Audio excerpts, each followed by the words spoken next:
ನಮಸ್ಕಾರ. ಉತ್ತರ ಕರ್ನಾಟಕ ಮಧ್ಯಾಹ್ನ ನ್ಯೂಸ್ ರೌಂಡಪ್ಗೆ ಸ್ವಾಗತ. ನಾನು ಪ್ರಿಯಾಂಕಾ ಶ್ರೀಗುರು. ಬನ್ನಿ ಕ್ವಿಕ್ಕಾಗಿ ನೋಡೋಣ ಇಂದಿನ ಪ್ರಮುಖ ಸುದ್ದಿಗಳನ್ನು. ಕರ್ಮಯೋಗಿ ಡಾಕ್ಟರ್ ಎಸ್ ಪಾಟೀಲ್ ಅವರ 4ನೇ ಪುಣ್ಯ ಸ್ಮರಣೆ ಅಂಗವಾಗಿ ಕರ್ಮಯೋಗಿ ಪ್ರಶಸ್ತಿ ಪ್ರದಾನ ಸಮಾರಂಭವು ಅದ್ದೂರಿಯಾಗಿ ನಡೆಯಿತು. ನಗರದ ಸೇಡಂ ರಸ್ತೆಯ ಹಳೆಯ ಆರ್ಟಿಒ ಕಚೇರಿ ಎದುರಿನ ಎಂಆರ್ಎಂಸಿ ಎಸ್ಸಿ ಹಾಲ್ನಲ್ಲಿ ಎಸ್ಆರ್ ಪಾಟೀಲ್ ಫೌಂಡೇಶನ್ ವತಿಯಿಂದ ಕಾರ್ಯಕ್ರಮ ಆಯೋಜಿಸಲಾಗಿತ್ತು. ಕಾರ್ಯಕ್ರಮದಲ್ಲಿ ಎಸ್ಆರ್ ಪಾಟೀಲ್ ಫೌಂಡೇಶನ್ ಗೌರವಾಧ್ಯಕ್ಷೆ ಶ್ರೀಮತಿ ಸರೋಜಿನಿ ದೇವಿ ಎಸ್ ಪಾಟೀಲ್ ಉಪಸ್ಥಿತರಿದ್ದರು. ಇನ್ನು ಕನ್ನಡ ಸಾಹಿತ್ಯ ಪರಿಷತ್ತಿನ ನಿಕಟಪೂರ್ವ ಅಧ್ಯಕ್ಷ ನಾಡೋಜ ಡಾಕ್ಟರ್ ಮನು ಬಳಿಗಾರ್ ಅಧ್ಯಕ್ಷತೆಯನ್ನು ವಹಿಸಿದ್ರು. ಪಾಟೀಲ್ ಗ್ರೂಪ್ ಆಫ್ ಇಂಡಸ್ಟ್ರೀಸ್ ಅಧ್ಯಕ್ಷ ಡಾಕ್ಟರ್ ಲಿಂಗರಾಜ್ ಎಸ್ ಪಾಟೀಲ್ ಅವರು, ಉದ್ಯಮಿ ರೇವಣ್ ಸಿದ್ದಪ್ಪ ಜಿ ಪಾಟೀಲ್, ಚಲನಚಿತ್ರ ನಿರ್ಮಾಪಕ ಬಸಂತ್ ಕುಮಾರ್ ಪಾಟೀಲ್, ನಿರ್ದೇಶಕ ಸಿದ್ದಲಿಂಗ ಎಸ್ ಪಾಟೀಲ್ ಸೇರಿದಂತೆ ಅನೇಕ ಗಣ್ಯರು ಕೂಡ ಭಾಗವಹಿಸಿದ್ರು. ಈ ಸಂದರ್ಭದಲ್ಲಿ ವಿವಿಧ ಕ್ಷೇತ್ರಗಳಲ್ಲಿ ಗಣನೀಯ ಸೇವೆ ಸಲ್ಲಿಸಿದ ಸಾಧಕರಿಗೆ ಕರ್ಮಯೋಗಿ ಪ್ರಶಸ್ತಿ 2026 ಪ್ರದಾನ ಮಾಡಲಾಯಿತು. ಶಿಕ್ಷಣ ಕ್ಷೇತ್ರದಲ್ಲಿ ಹಾರ್ಕೋಡ್ ಸಂಸ್ಥಾನದ ಪೂಜ್ಯ ಡಾಕ್ಟರ್ ಚನ್ನವೀರ್ ಶಿವಾಚಾರ್ಯರು, ಸಮಾಜ ಸೇವೆಯಲ್ಲಿ ಡಾಕ್ಟರ್ ವಿಲಾಸ್ವತಿ ಖೂಬಾ, ಸಾಹಿತ್ಯ ಕ್ಷೇತ್ರದಲ್ಲಿ ಎ.ಕೆ. ರಾಮೇಶ್ವರ್, ಕಲಾ ಕ್ಷೇತ್ರದಲ್ಲಿ ಪಂಡಿತ್ ಫಕರೇಶಿ ಕಣ್ವಿ, ಆರೋಗ್ಯ ಕ್ಷೇತ್ರದಲ್ಲಿ ಕ್ಯಾನ್ಸರ್ ತಜ್ಞ ಡಾಕ್ಟರ್ ಶೇಖರ್ ಪಾಟೀಲ್, ಉದ್ಯಮಿ ಕ್ಷೇತ್ರದಲ್ಲಿ ಡಾಕ್ಟರ್ ಸಂಜು ಗುಪ್ತಾ ಹಾಗೂ ಪ್ರೀತಮ್ ಮೆಹ್ತಾ, ಇನ್ನು ವಾಣಿಜ್ಯೋದ್ಯಮ ಕ್ಷೇತ್ರದಲ್ಲಿ ರಾಹುಲ್ ಕುಮಾರ್ ಎನ್ ಬಲ್ಡೋಟಾ ಅವರಿಗೆ ಪ್ರಶಸ್ತಿ ನೀಡಿ ಗೌರವಿಸಲಾಯಿತು. ಕಾರ್ಯಕ್ರಮದ ಅಂಗವಾಗಿ ಮುಂಬೈನ ಖ್ಯಾತ ಹಿನ್ನೆಲೆ ಗಾಯಕಿ ಮಧುಶ್ರೀ ಭಟ್ಟಾಚಾರ್ಯ ಮತ್ತು ಅವರ ತಂಡದಿಂದ ನಡೆದಂತಹ ಸಂಗೀತ ಕಾರ್ಯಕ್ರಮ ಪ್ರೇಕ್ಷಕರ ಮನಸೂರೆಗೊಂಡಿತು. ಡಾಕ್ಟರ್ ಎಸ್ ಪಾಟೀಲ್ ಅವರ ಸಮಾಜಮುಖಿ ಸೇವೆಯನ್ನು ಸ್ಮರಿಸುತ್ತಾ ಅವರ ಆದರ್ಶಗಳನ್ನು ಮುಂದಿನ ಪೀಳಿಗೆಗೆ ತಲುಪುವ ಸಂಕಲ್ಪದೊಂದಿಗೆ ಸಮಾರಂಭ ನೆರವೇರಿತು.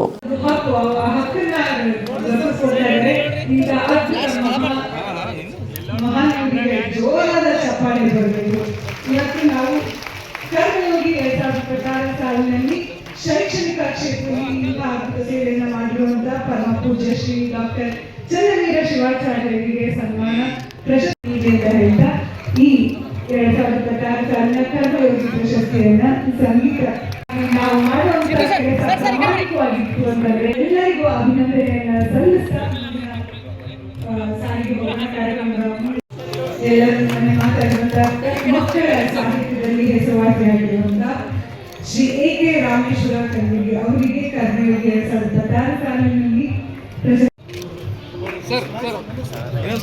ಒಂದು ಸೆಕೆಂಡ್ ಬ್ಯಾಗ್ ಮಾಡ್ತಾ ಇದ್ದೀನಿ.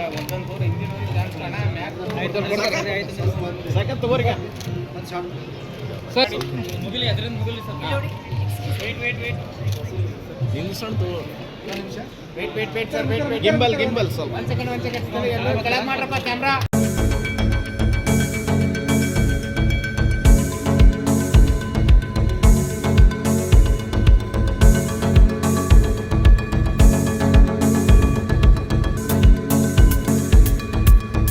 ಕಲಬುರಗಿ ಜಿಲ್ಲೆಯ ಆಳಂದ್ ತಾಲೂಕಿನ ಹಲವು ಗ್ರಾಮಗಳಿಗೆ ಕುಡಿಯುವ ನೀರು ಒದಗಿಸುವ ಅಮರ್ಜ ಏತ ನೀರಾವರಿ ಯೋಜನೆ ಕಾಮಗಾರಿ ಪೂರ್ಣಗೊಳಿಸುವಂತೆ ಆಗ್ರಹಿಸಿ ರೈತರು ಆಗಸ್ಟ್ 27ರಂದು ಪಾದಯಾತ್ರೆ ನಡೆಸಲಿದ್ದಾರೆ. ಹಡಲ್ಗಿ ಗ್ರಾಮದಿಂದ ಅರ್ಜುನ್ಗಿವರೆಗೆ ಪಾದಯಾತ್ರೆ ನಡೆಸಿ ರಾಷ್ಟ್ರೀಯ ಹೆದ್ದಾರಿ ಪ್ರಾಧಿಕಾರ ಕಚೇರಿ ಎದುರು ಅಹೋರಾತ್ರಿ ಧರಣಿ ನಡೆಸುವುದಾಗಿ ಹಾಲು ಒಕ್ಕೂಟದ ಅಧ್ಯಕ್ಷ ಆರ್.ಕೆ. ಪಾಟೀಲ್ ಅವರು ತಿಳಿಸಿದ್ದಾರೆ. ನಗರದ ಪತ್ರಿಕಾ ಭವನದಲ್ಲಿ ಸುದ್ದಿಗೋಷ್ಠಿ ನಡೆಸಿದ ಕಲಬುರಗಿ, ಬೀದರ್, ಯಾದಗಿರಿ ಹಾಲು ಒಕ್ಕೂಟದ ಅಧ್ಯಕ್ಷ ಆರ್.ಕೆ. ಪಾಟೀಲ್, ಅಮರ್ಜ ಏತ ನೀರಾವರಿ ಯೋಜನೆ ಹಲವು ವರ್ಷಗಳಿಂದ ಅಪೂರ್ಣವಾಗಿದ್ದು 2019ರಲ್ಲಿ ಅಳವಡಿಸಿದ್ದ ಸುಮಾರು 1.8 ಕಿಲೋಮೀಟರ್ ಪೈಪ್ಲೈನ್ ಅನ್ನು ಅನಧಿಕೃತವಾಗಿ ತೆರವುಗೊಳಿಸಲಾಗಿದೆ ಎಂದು ಆರೋಪ ಮಾಡಿದ್ದಾರೆ. ಯೋಜನೆ ಪೂರ್ಣಗೊಂಡರೆ ಕಿಣಿ ಸುಲ್ತಾನ್, ಕಡಗಂಚಿ, ಜವರ ಸೇರಿದಂತೆ ಆಳಂದ ತಾಲೂಕಿನ ಹಲವು ಗ್ರಾಮಗಳಿಗೆ ಕುಡಿಯುವ ನೀರಿನ ಸಮಸ್ಯೆಗೆ ಶಾಶ್ವತ ಪರಿಹಾರ ಸಿಗಲಿದೆ ಎಂದು ಅವರು ಹೇಳಿದ್ದಾರೆ. ಯೋಜನೆ ತಕ್ಷಣವೇ ಪೂರ್ಣಗೊಳಿಸಿ ತೆರವುಗೊಳಿಸಿದ ಪೈಪ್ಲೈನ್ ಮರುಸ್ಥಾಪಿಸಬೇಕು, ಇಲ್ಲದಿದ್ದರೆ ರೈತರೊಂದಿಗೆ ಹೋರಾಟವನ್ನು ಮತ್ತಷ್ಟು ತೀವ್ರಗೊಳಿಸಲಾಗುವುದು ಎಂದು ಎಚ್ಚರಿಕೆ ಕೂಡ ನೀಡಿದ್ದಾರೆ. ಸೆಂಟ್ರಲ್ ಯೂನಿವರ್ಸಿಟಿಯಲ್ಲಿ 10,000 ಮಕ್ಕಳು ಎಜುಕೇಶನ್ ಓದ್ತಾ ಇದ್ದಾರೆ. ಅವರಿಗೆ ನೀರು ಅಮರ್ಜೆ ಡ್ಯಾಮ್ ನಿಂದ ಮಕ್ಕಳಿಗೆ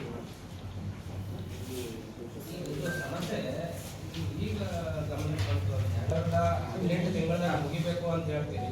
2026ಕ್ಕೆ ಈಗ ಅವರು 25-26 ಸಮಯದಲ್ಲಿ ಈಗ ಅವರು ಅದನ್ನ ತಾಲೂಕಿನ ಕೆರೆಗಳು ಮತ್ತು ಅಮರ್ಜೆ ಅಣೆಕಟ್ಟಿಗೆ ನೀರು ತುಂಬಿಸುವ ಏತ ನೀರಾವರಿ ಯೋಜನೆಯ ಕಾಮಗಾರಿ ವಿಳಂಬ ಹಾಗೂ ಅಳವಡಿಸಿರುವ ಪೈಪ್ಲೈನ್ ಅನ್ನು ಅನಧಿಕೃತವಾಗಿ ತೆರವುಗೊಳಿಸಿರುವ ಕುರಿತು ಸನ್ಮಾನ್ಯ ಶ್ರೀ ಬಿ.ಆರ್. ಪಾಟೀಲ್ ಅವರು 2013ರಿಂದ 2018ರವರೆಗೆ ಶಾಸಕರಿದ್ದ ಸಂದರ್ಭದಲ್ಲಿ 2014-15ನೇ ಸಾಲಿನ ಆಳಂದ್ ತಾಲೂಕಿನ ತೀವ್ರ ಬರಗಾಲದ ಪರಿಸ್ಥಿತಿ ನಿರ್ಮಾಣವಾಗಿ ಜಾನುವಾರುಗಳಿಗೆ ಕುಡಿಯುವ ನೀರಿನ ತೀವ್ರ ಕೊರತೆ ಉಂಟಾಗಿತ್ತು. ಆ ಸಂದರ್ಭದಲ್ಲಿ ಸದರಿ ಸಮಸ್ಯೆಯ ಶಾಶ್ವತ ಪರಿಹಾರ ಹುಡುಕಲು ಪಕ್ಕದ ಅಫ್ಜಲ್ಪುರ್ ತಾಲೂಕಿನ ಭೀಮಾ ನದಿಯಿಂದ ಅಮರ್ಜಾ ಅಣೆಕಟ್ಟೆಗೆ ನೀರು ತುಂಬಿಸುವ ಯೋಜನೆಯ ಕುರಿತು ಅಂದಿನ ಮುಖ್ಯಮಂತ್ರಿಗಳಾದ ಶ್ರೀ ಸಿದ್ದರಾಮಯ್ಯ ಅವರಿಗೆ ಗಮನ ತಂದು ಅವಾಗ 318 ಕೋಟಿ ಮೊತ್ತದ ಯೋಜನೆ ವರದಿ ಅನುಮೋದನೆ ಪಡೆಯಲಾಯಿತು. ಆದರೆ 2018 ಫೆಬ್ರವರಿ ತಿಂಗಳಲ್ಲಿ ಟೆಂಡರ್ ಪ್ರತಿಕ್ರಿಯೆ ಪೂರ್ಣಗೊಳಿಸಿ ಕಾಮಗಾರಿ ಭೂಮಿ ಪೂಜೆಯನ್ನು ನೆರವೇರಿಸಲಾಯಿತು. ನಂತರ 2019 ಮಾರ್ಚ್ ತಿಂಗಳ ಅಧಿಕೃತವಾಗಿ ಕಾಮಗಾರಿ ಪ್ರಾರಂಭಗೊಂಡಿತ್ತು. ಗುತ್ತಿಗೆ ಕರಾರು ಒಪ್ಪಂದದ ಅನ್ವಯ 18 ತಿಂಗಳು ಅವಧಿ ಅಂದರೆ ದಿನಾಂಕ 7/9/2020 ಒಳಗಾಗಿ ಕಾಮಗಾರಿ ಪೂರ್ಣ ಆಗಬೇಕಾಗಿತ್ತು. ಮುಂದುವರಿದ ವಿವಿಧ ಕಾರಣಗಳಿಂದ ಸದರಿ ಕಾಮಗಾರಿಯು ವಿಳಂಬಗೊಂಡಿತ್ತು. ಈ ಮಧ್ಯೆ ಸದರಿ ಕಾಮಗಾರಿ ನಡೆಯುತ್ತಿರುವ ಪ್ರದೇಶದಲ್ಲಿ ರಾಷ್ಟ್ರೀಯ ಹೆದ್ದಾರಿ ಪ್ರಾಧಿಕಾರ ವತಿಯಿಂದ ನಿರ್ಮಿಸಲಾಗುತ್ತಿರುವ ಚೆನ್ನೈ ಸೂರತ್ ರಾಷ್ಟ್ರೀಯ ಹೆದ್ದಾರಿ ಪ್ರಾಧಿಕಾರ ಹೆದ್ದಾರಿಯ ಕಾಮಗಾರಿಯನ್ನು ನಿರ್ವಹಿಸುತ್ತಿರುವ NHAI ವತಿಯಿಂದ KNNL ಭೀಮಾ ಏತ್ ನೀರಾವರಿ ಯೋಜನೆ ಹಾಗೂ ಸಂಬಂಧಿಸಿದ ಗುತ್ತಿಗೆದಾರರ ಯಾವುದೇ ಪೂರ್ಣ ಸೂಚನೆ ನೀಡದೆ ಸೆಪ್ಟೆಂಬರ್ 2019ರಲ್ಲಿ ಅಳವಡಿಸಲಾಗಿದ್ದ ಪೈಪ್ಲೈನ್ ಚಾನೆಲ್ 19.66 ಕಿಲೋಮೀಟರ್ ವ್ಯಾಪ್ತಿಯಲ್ಲಿ 1.80 ಮೀಟರ್ ವ್ಯಾಪ್ತಿಯ ಪೈಪ್ಲೈನ್ ಅನ್ನು ಅನುಮತಿ ಇಲ್ಲದೆ ಅನಧಿಕೃತವಾಗಿ ಕತ್ತರಿಸಿ ತೆರವುಗೊಳಿಸಿರುವುದು ತಿಳಿದು ಬಂದಿರುತ್ತದೆ. ಅದರ ಪ್ರತಿ ಕೂಡ ತಮಗೆ ಹಚ್ಚಿದ್ವಿ. ಯಾವ ತರ ಪೈಪ್ ಅನ್ನ ಕಟ್ ಮಾಡಿದ್ದಾರೆ.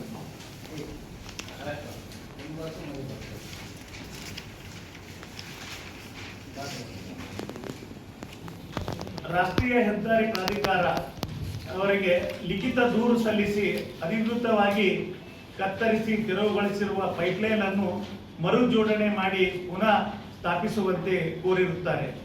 ಆದರೆ ಈವರೆಗೆ ಕುರಿತು ಯಾವುದೇ ಪರಿಣಾಮಕಾರಿ ಕ್ರಮ ಕೈಗೊಳ್ಳಿಲ್ಲ. ಅಲ್ಲಿ ಅದೇ ರೀತಿ ಸದರಿ ಏತ್ ನೀರಾವರಿ ಕಾಮಗಾರಿಯ ಸಂಬಂಧಿಸಿದ ಗುತ್ತಿಗೆದಾರರು ಶ್ರೀ ಜಿ ಶಂಕರ್ ದಿನಾಂಕ 8/4/2026 ಪೈಪ್ಲೈನ್ ನನ್ನು ತೆರವುಗೊಳಿಸಿ ಸರ್ಕಾರ ಯೋಜನೆಯ ಹಾನಿ ಉಂಟು ಮಾಡಿರುವ ಶ್ರೀ ಗುರುಶಾಂತಪ್ಪ ಅವರ ವಿರುದ್ಧ ಕಾನೂನು ಕ್ರಮ ಕೈಗೊಳ್ಳುವಂತೆ ಪೊಲೀಸ್ ಉಪ ನಿರೀಕ್ಷಕರು ಅಫ್ಜಲ್ಪುರ್ ಇವರಿಗೆ ಲಿಖಿತ ದೂರು ಸಲ್ಲಿಸಿರುತ್ತಾರೆ. ಸದರಿ ವಿಷಯದ ಕುರಿತು ಕಾರ್ಯಪಾಲಕ ಅಭಿಯಂತರರು KNNL ಭೀಮಾ ಏತ್ ನೀರಾವರಿ ಯೋಜನೆ ಅಫ್ಜಲ್ಪುರ್ ಸಹ ದಿನಾಂಕ 14/8/2026 ಪೊಲೀಸ್ ಉಪ ನಿರೀಕ್ಷಕ ಅಫ್ಜಲ್ಪುರ್ ಇವರಿಗೆ ದಿನಾಂಕ 8/4/2026 ಜಿ ಶಂಕರ್ ಅವರ ಸಲ್ಲಿಸಿರುವ ದೂರಿನ ಪತ್ರವನ್ನು ಉಲ್ಲೇಖಿಸಿ ಪುನಃ ಲಿಖಿತ ದೂರು ಸಲ್ಲಿಸಿರುತ್ತಾರೆ. ಈ ಮೇಲ್ಕಂಡ ಸದರಿ ವಿಷಯದ ಕುರಿತು ಸಂಬಂಧಿಸಿದ ಇಲಾಖೆಗಳು ಹಲವಾರು ಬಾರಿ ಮೌಖಿಕವಾಗಿ ಹಾಗೂ ಲಿಖಿತವಾಗಿ ದೂರುಗಳನ್ನು ಸಲ್ಲಿಸಿದ್ದರೂ ಸಹ ಈವರೆಗೆ ಯಾವುದೇ ಪರಿಣಾಮಕಾರಿ ಕ್ರಮ ಕೈಗೊಳ್ಳಿಲ್ಲ. ವಿಷಾದನೀಯವಾಗಿರುತ್ತದೆ.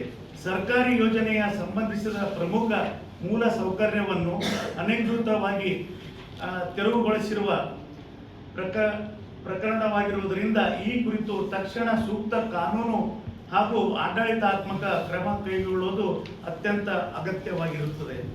ಸದರಿ ಭೀಮಾ ಏತ್ ನೀರಾವರಿ ಯೋಜನೆಯ ಪೂರ್ಣಗೊಂಡಲ್ಲಿ ಅಫ್ಜಲ್ಪುರ್ ತಾಲೂಕಿಗೆ 10 ಕೆರೆಗಳಿಗೆ, ಆಳಂದ್ ತಾಲೂಕಿನ 3 ಕೆರೆಗಳು ಹಾಗೂ ಅಮರ್ಜಾ ಅಣೆಕಟ್ಟನ್ನು ನೀರಿನಿಂದ ತುಂಬಿಸಲು ಸಾಧ್ಯವಾಗಿರುತ್ತದೆ.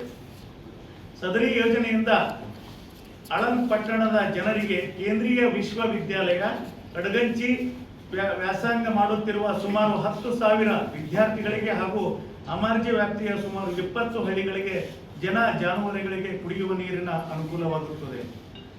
ಪ್ರಸ್ತುತ ಸಾಲಿನಲ್ಲಿ ಮಳೆಯ ಅಭಾವ ಉಂಟಾಗಿ ಬರಗಾಲ ಪರಿಸ್ಥಿತಿ ಎದುರಾಗಿರುವುದರಿಂದ ತಾಲೂಕಿನ ಜಾನುವಾರುಗಳಿಗೆ ಕುಡಿಯುವ ನೀರಿನ ಸಮಸ್ಯೆ ಉಂಟಾಗಿರುತ್ತದೆ. ಪ್ರಯುಕ್ತ ಸದರಿ ಕಾಮಗಾರಿಯು ಪ್ರಗತಿಯನ್ನು ಖುದ್ದಾಗಿ ವೀಕ್ಷಣೆ ಮಾಡಿದಾಗ ಕಾಮಗಾರಿಯು ವಿಳಂಬಕ್ಕೆ ಅಧಿಕಾರಿಗಳ ನಿರ್ಲಕ್ಷ್ಯದ ಮೇಲ್ನೋಟಕ್ಕೆ ಕಂಡು ಬಂದಿರುತ್ತದೆ.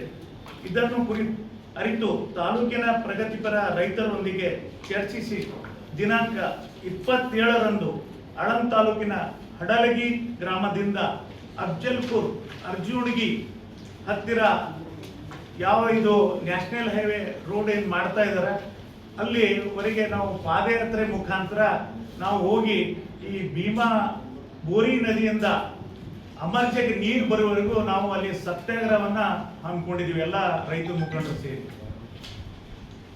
ಇದು 9 KNL ಡಿಪಾರ್ಟ್ಮೆಂಟ್ ಇಂದ 9 ತಿಂಗಳಾಯ್ತು ಈಗ ಲೆಟರ್ ಕೊಟ್ಟು, ಆದರೂ ಕೂಡ ಇಲ್ಲಿವರೆಗೂ ಕಾಮಗಾರಿ ಅವರು ಈಗ ನಾವು ಮೊನ್ನೆ ಹೋದ್ಮೇಲೆ ಕಾಮಗಾರಿ ಪ್ರಾರಂಭ ಮಾಡಿದರು. ನ್ಯಾಷನಲ್ ಹೈವೇ ಅಂದ್ರೆ ವಿತೌಟ್ ಇನ್ಫಾರ್ಮೇಶನ್ ಸ್ಟೇಟ್ ಗೌರ್ಮೆಂಟ್ ಮತ್ತೆ KNLಗೆ ಯಾವುದೇ ಮಾಹಿತಿ ಇಲ್ಲದೆ ಪೈಪ್ಲೈನ್ ಅನ್ನ ಕಟ್ ಮಾಡಿದ್ದಾರೆ. ಅದು ಪೊಲೀಸ್ ಸ್ಟೇಷನ್ ಕಂಪ್ಲೇಂಟ್ ಕೊಟ್ಟರು ಕೂಡ ಅವರಿಗೆ ಒಂದು ರೀತಿಯಿಂದ ಭಯನೂ ಇಲ್ಲ. ಅದಕ್ಕಾಗಿ ನಾವೆಲ್ಲ ರೈತರು ಸೇರಿ ಇದನ್ನ ವಿಚಾರ ಮಾಡಿ ನಾವು 27ನೇ ತಾರೀಕು 10 ಗಂಟೆಗೆ ಹಡಲ್ಗಿ ಗ್ರಾಮದಿಂದ ಪಾದಯಾತ್ರೆ ಮುಖಾಂತರ ನಾವು ಅರ್ಜುನ್ಗಿ ಹತ್ರ ನಾವು ಅಲ್ಲೇ ಸತ್ಯಾಗ್ರಹನ ನಿರಂತರವಾಗಿ ನೀರು ಅಮರ್ಜೆ ಡ್ಯಾಮಿಗೆ ನೀರು ಬರುವವರೆಗೂ ನಾವು ಅಲ್ಲೇ ನಿರಂತರವಾಗಿ ಸತ್ಯಾಗ್ರಹನ ಮಾಡ್ತೀವಿ ಅಂತ.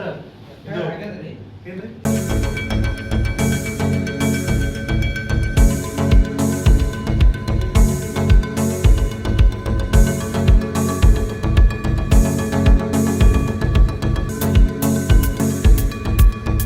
ಬೀದರ್ ಜಿಲ್ಲೆಯ ಬಸವಕಲ್ಯಾಣ ನಗರದಲ್ಲಿ ಶ್ರಾವಣ ಮಾಸದಲ್ಲಿ ಪ್ರತಿ ವರ್ಷವೂ ಕೂಡ ನಡೆಯುವ ಅದ್ಧೂರಿ ಕಾವಡ ಯಾತ್ರೆಯು ಈ ವರ್ಷವೂ ಕೂಡ ನಡೆಯಿತು.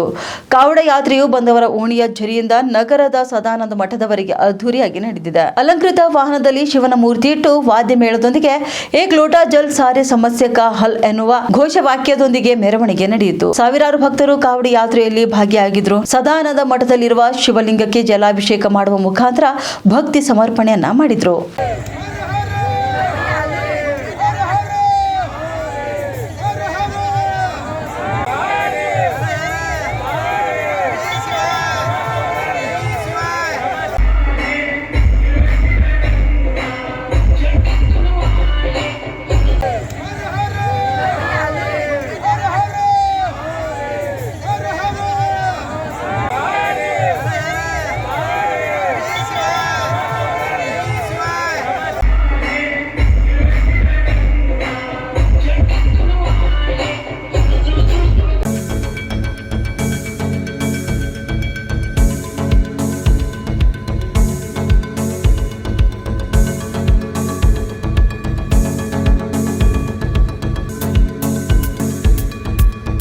ಸತತವಾಗಿ ಭರ್ಜರಿ ಏರಿಕೆ ಕಂಡಿದ್ದ ಚಿನ್ನದ ಬೆಲೆ ಸ್ವಲ್ಪ ಪ್ರಮಾಣದಲ್ಲಿ ತಗ್ಗಿದೆ.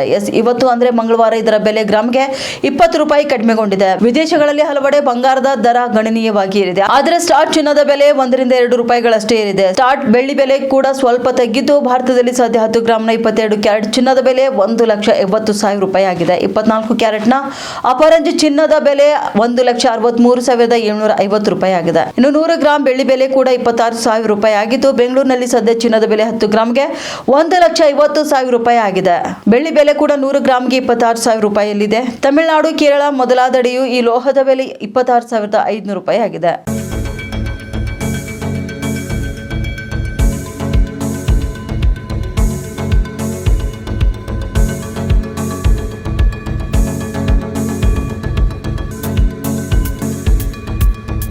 ದೇಶೀಯ ಮಾರುಕಟ್ಟೆಯಲ್ಲಿ ಸಕ್ಕರೆ ಬೆಲೆ ದಿಢೀರ್ ಏರಿಕೆ ಆಗ್ತಿರುವ ಹಿನ್ನೆಲೆಯಲ್ಲಿ ಕೇಂದ್ರ ಸರ್ಕಾರವು ಬೆಲೆ ನಿಯಂತ್ರಣಕ್ಕೆ ಕಟ್ಟುನಿಟ್ಟಿನ ಕ್ರಮಗಳನ್ನು ಕೈಗೊಂಡಿದೆ.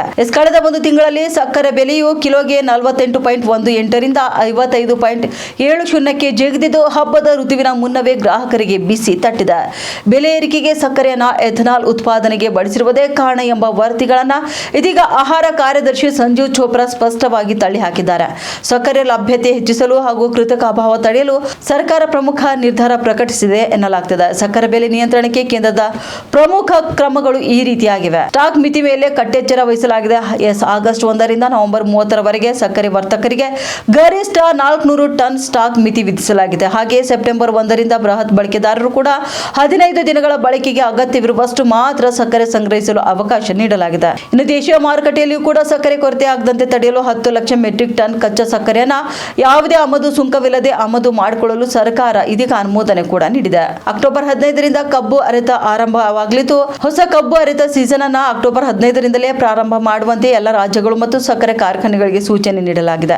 ಇದರಿಂದಲೂ ಕೂಡ ಅಕ್ಟೋಬರ್ ತಿಂಗಳಲ್ಲಿ 10 ಲಕ್ಷ ಮೆಟ್ರಿಕ್ ಟನ್ಗೂ ಹೆಚ್ಚು ಹೊಸ ಸಕ್ಕರೆ ಮಾರುಕಟ್ಟೆಗೆ ಬರಲಿದೆ.